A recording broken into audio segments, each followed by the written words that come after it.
Здравствуйте, самые лучшие зрители! Меня зовут Полина.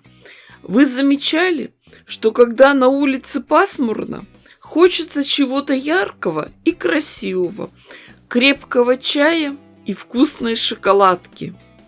А у нас накопилась огромная куча мелких обрезков. Мне было жалко их выкидывать, откладывала для пиццы. А сейчас настал их звездный час.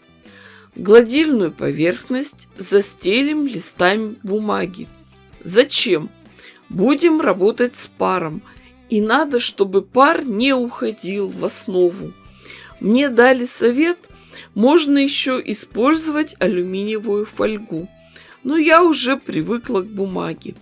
Выкладываем ткань основы, а на него слой холстопрошивного полотна.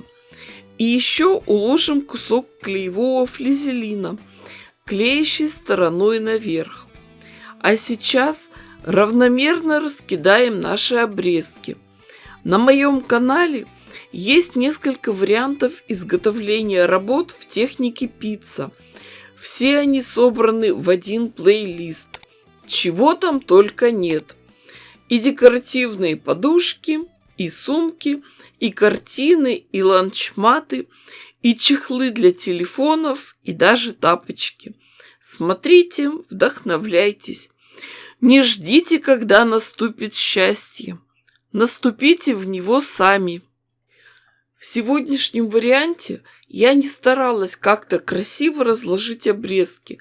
Надо было просто закрыть основу. Но все-таки решила сделать поинтереснее. Добавила желтые кружочки и зеленые треугольники. Сами знаете, что каждая хозяйка готовит пиццу по-своему. Вот и я добавляю свой секретный ингредиент – кусочки клеевой паутинки. Их равномерно прячем под лоскутками. А теперь закроем нашу пиццу фатином, органзой или любой другой прозрачной тканью. Полученную заготовку закрываем влажной марлей и хорошенько все пропариваем горячим утюгом с паром. Есть разные виды флизелина, и мне сегодня нужен именно такой, который клеится мокрым. Как работать? Поставили утюг и держим несколько секунд. Потом аккуратно переставляем и снова держим. Дожидаемся остывания ткани и аккуратно убираем марлю. Так мы проклеиваем все полотно. После этого проверяем качество стыковки. Если где-то болтается, то эти места можно дополнительно закрепить булавочками. А полотно делала большим. Это будет 2 детали. Сейчас можно его разрезать и подровнять края. У нас все хорошо проклеилось, ничего не болтается. Получились интересные заготовки. Сейчас их надо только прошить, простегать, чтобы все было очень крепко. Для стежки воспользуемся специальным самодельным приставным столиком. Надо, чтобы полотно лежало ровно, на одной плоскости с игольной пластиной. И еще одно. Для работы воспользуемся специальной лапкой для параллельных швов. Ориентируясь на ее разметку, удобно следить за расстоянием между швами. Строчка самая простая, прямая.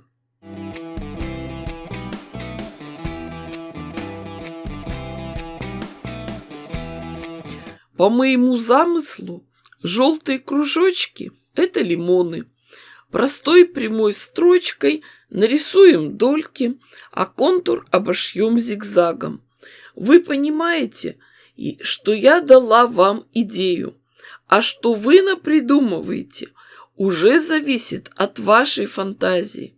Уверена, что у вас все получится гораздо лучше, чем у меня.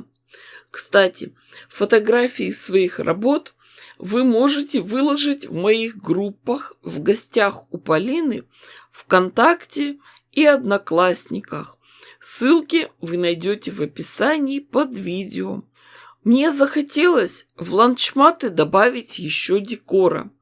Нашла тесьму, вьюнок, и просто ее сверху нашила.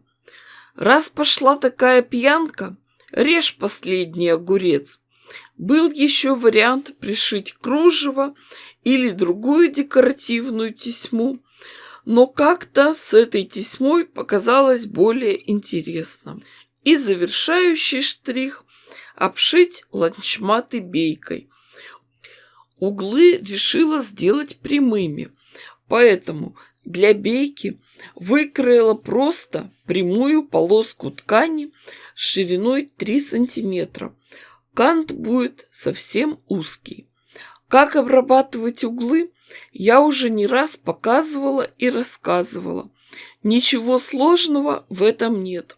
Самое главное – сформировать аккуратную складочку.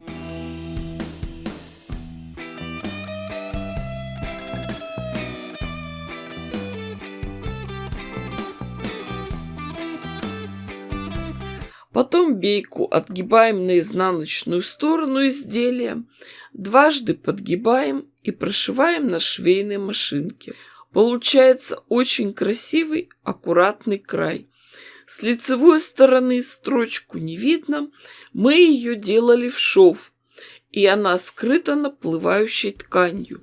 И с обратной стороны тоже все очень хорошо. Ну что, мы хорошо поработали, можно побаловать себя и вкусным ароматным чаем. Самое хорошее в чае – то, что он такого же цвета, как коньяк.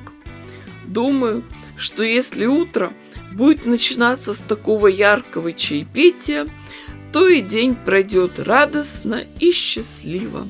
С утра выпил, весь день свободен. Зачем вообще нужны ланчматы? Думаю, что сейчас у многих появилась привычка рядом с компьютером ставить кружку с чаем или кофе и тарелочку с вкусняшками. А если все это стоит на таком ланчмате, то крошки и капли будут на ланчмате, а не на столе или на клавиатуре. Всем желаю удачного творчества. Придумайте, делайте. Помните про то, что именно труд сделал из обезьяны человека. Подписывайтесь на канал, ставьте классы, пишите комментарии. С вами была Полина. Всем пока-пока и до скорых встреч!